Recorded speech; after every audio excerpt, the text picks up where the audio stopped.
मनुष्य का जीवन केवल सांसों का सिलसिला नहीं है, ये आत्मा की यात्रा है, अज्ञान से ज्ञान की ओर, बंधन से मुक्ति की ओर।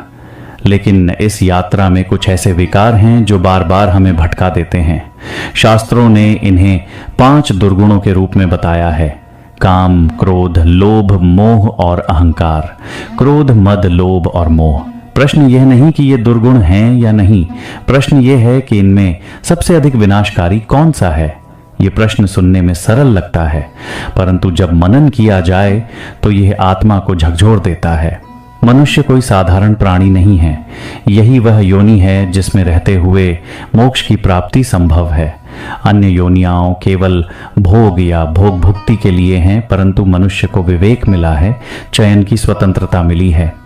यही विवेक यदि जागृत हो जाए तो वही दुर्गुण साधना बन सकते हैं, और यदि सो जाए तो यही दुर्गुण विनाश का कारण बन जाते हैं।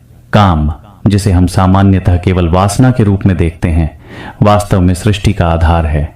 यदि काम न होता तो सृष्टि का विस्तार ही न होता।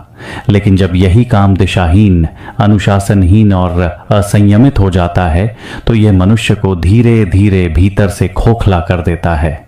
यह वह विकार है जो सबसे पहले मनुष्य के चरित्र पर प्रहार करता है। हृदय को यदि एक केंद्र बिंदु माना जाए तो यहीं से 5 विकार जन्म लेते हैं।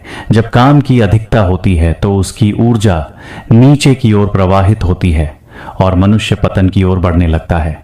वहीं जब क्रोध की अधिकता होती है तो उसकी ऊर्जा ऊपर की ओर, मस्तिष्क की ओर जाती है, और तब या तो मनुष्य स्वयं को नष्ट कर लेता है या दूसरों को।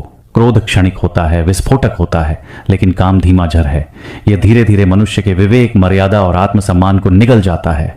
काम जब क्रोध पर हावी हो जाता है तब मनुष्य पाप को भी तर्क से सही ठहराने लगता है। इसका सबसे बड़ा उदाहरण रावण है। रावण कोई साधारण व्यक्ति नहीं था, वह महान विद्वान, वेदों का झाता और शिव भक्त था। लेकिन काम की अधिकता ने उसके समस्त ज्ञान को अंधकार में डुबो दिया। माता सीता के प्रति उसकी कामना ने उसे इतना गिरा दिया कि उसने न केवल अपना बल्कि अपने पूरे वंश का विनाश लिख दिया।